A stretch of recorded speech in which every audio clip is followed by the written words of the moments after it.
There are hilariously exaggerated silly fight scenes. There are astonishingly inept, clumsy fight scenes. And then there are the what the fluff were they thinking kind of fight scenes.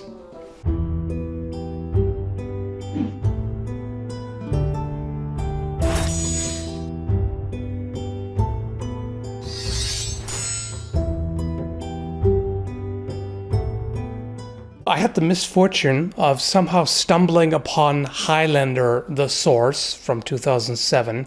I don't know how, probably somebody asked me about it. Fortunately, I've never actually watched the whole thing. Thank all the gods that humanity has ever come up with for that. But, yeah, I guess we're gonna take a look at it for your amusement and my mental torment.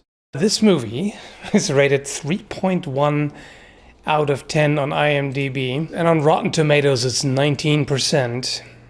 Now sometimes they're unreasonably harsh with their ratings. Let's see, there are some clips on YouTube.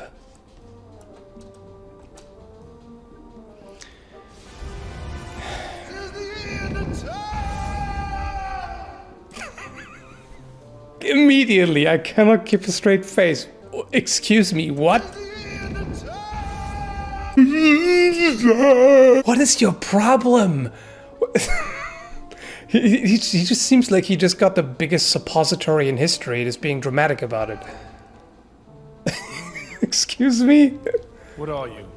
Yeah, that's a good question. What are you and what the fluff is wrong with you? Let's just go straight to the terrible fight scene. I mean, first off, he basically looks like Arnie's portrayal of Mr. Freeze in the cringy Batman and Robin movie, was fired and ended up doing some local Ren Fair events, or... This is not even failed cosplay, this is just failed. Whatever it is, it's failed. Anyway. Okay. Yep, twirl that shit, that's always helpful. Wait, what did you just do?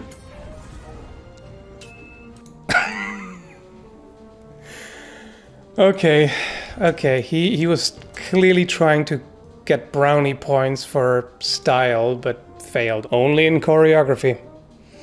He switches to a reverse grip for absolutely no reason other than look fancy. So he can parry like this. Hooray. And of course he switches to a reverse grip well before Duncan even starts the cut, so only in choreography.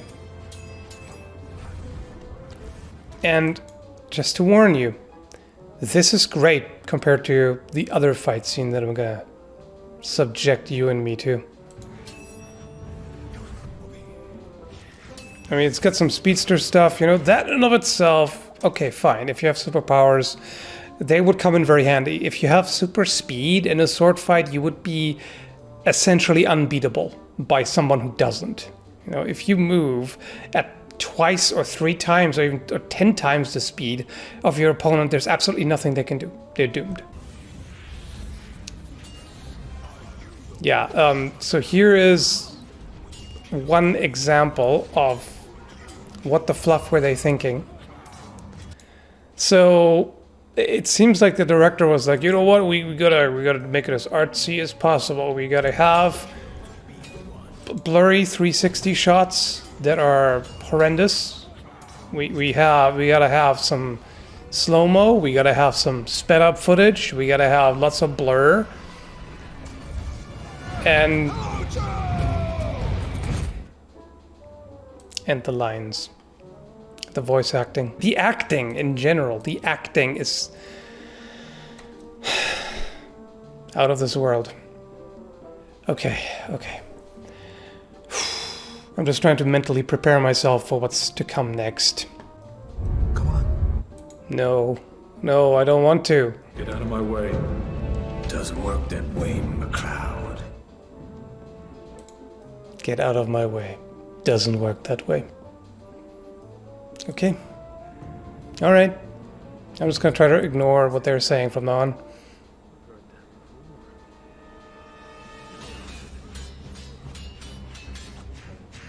So, just to sprinkle in a little bit of information about real-life sword fighting, if you have normal people without superpowers, or in fact, even in this case, one of them is huge, the other is not, so we can assume that this is supposed to tell us something about the strength difference, maybe. Statically blocking a swing from a two-handed sword with a single-handed short sword is going to be difficult. Now, granted, the Chinese butterfly knives have pretty wide blades, so they might have a little bit more mass than another blade of similar length.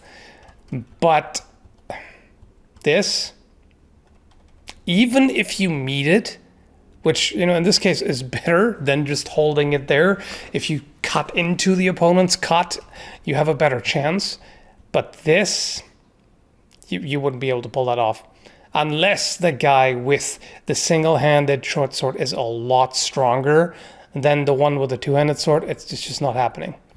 He would just blow straight through that and cut him anyway, most likely. Especially the way he's doing it here, with his arm crossed in front of his chest without turning into it to use the power of his core rather than just the arm. If you catch it on the strong of your blade, meaning the lower third close to the guard, and you do it with good biomechanical structure supporting the parry with as much of your body weight as possible, you have a good chance of pulling it off. But not like this. You know what? That's harmless. In this scene. That is really harmless. We're gonna see some real stuff.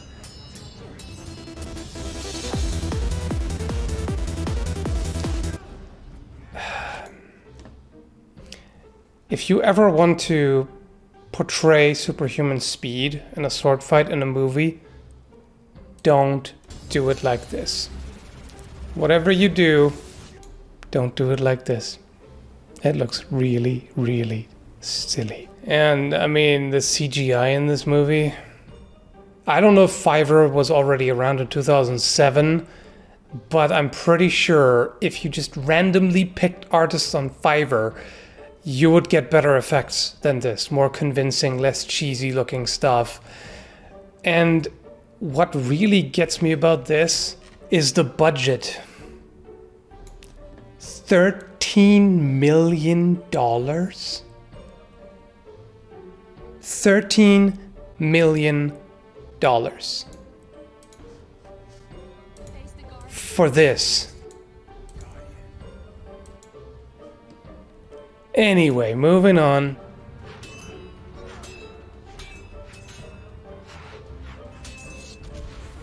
So, this is one of the few good moments. Credit where credit is due.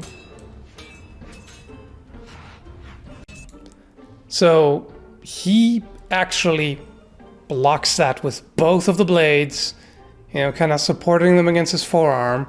You know what? That's actually pretty decent. Credit where credit is due. One good move in this entire scene. And then he strikes with both of the grips. I can dig it. But now, brace yourself, prepare your anus.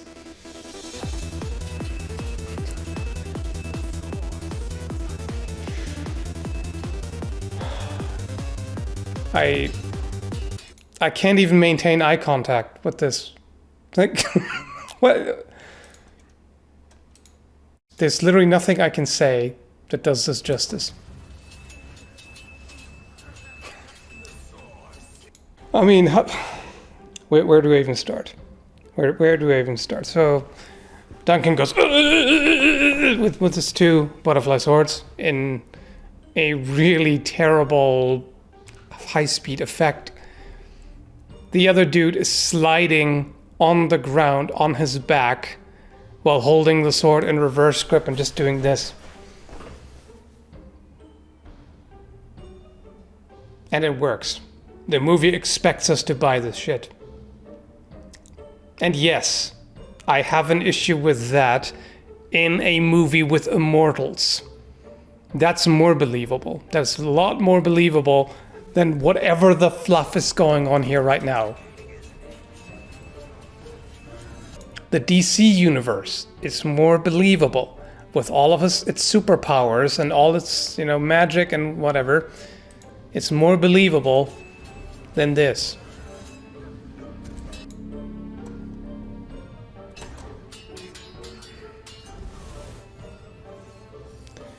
Again, whatever you do, if you want to portray superhuman speed in a fight, don't do it like this. Whatever you do, show movement in the environment slowing down, or just speed up the footage and apply a moderate amount of motion blur without this terrible ghosting effect. It's one of the worst things I've ever seen. Yeah, this. Oh, right, I forgot about that. Yeah, the sliding on the ground, and now this.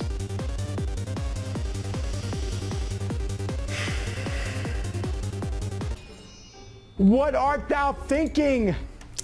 I'm sorry, I'm done with this. I can't take it anymore. I mean, I think that's the end of it anyway. I think they stopped fighting here. Just in case if you needed to see that again. The ultimate unbeatable technique. The drill. This almost makes me want to apologize for every time I talked shit about jumping and spinning and twirling and everything in fight scenes. It's nothing. It's nothing compared to The drill. a guy running around, the other one flailing around while he defends with a spinning drill into the ground maneuver that gets him stuck like a total dumbass. Yeah. Highlander. The source. The source of madness. Well, thanks for watching. I'm gonna go drill a hole into my skull to pour some bleach onto my brain now. Have a good one, folks.